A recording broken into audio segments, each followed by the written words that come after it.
সত্যি কথা বলতে গিয়ে যদি আপন মানুষ পর হয়ে যায়, তবু তুমি সত্যি কথাই বলো।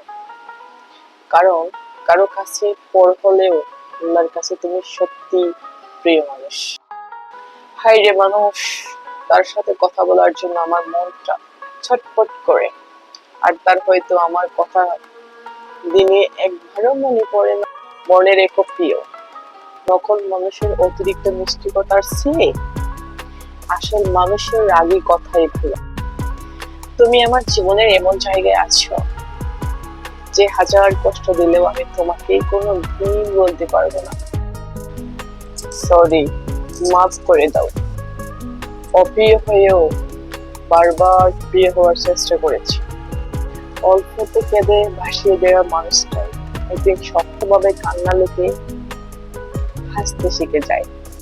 আসলে সময় না সব কিছু শিখিয়ে দিয়ে যায়, কিভাবে একা থাকতে হয়, কিভাবে একা বাঁচতে হয়।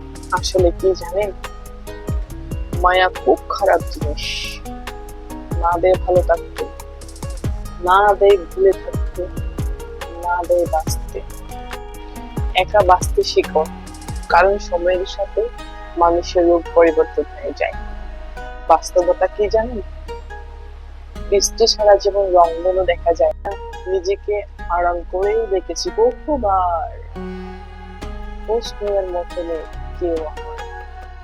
দোষটা কাকে দিব ভাই, যেখানে ভাগ্যটাই বারবার আমার পাশে দাঁড়িয়ে ভরসা দেওয়ার লোক নেই, সামনে দাঁড়িয়ে পথ দেখানোর লোক নেই, কিন্তু পেছনে দাঁড়িয়ে সমালোচনা করার লোকের অভাব। হয়তো মনে কষ্টটা হালকা হবে, আমরা ঠিক তাই ভাবি, তাই না? কিন্তু পরে সেই কথাগুলো নিয়ে কিন্তু আপনি অপমানিত হবেন। অসহায় কাকে বলে জানেন? কারোর সাথে কথা বলার তীব্র ইচ্ছা সত্ত্বেও তার সাথে কথা না বলে থাকে।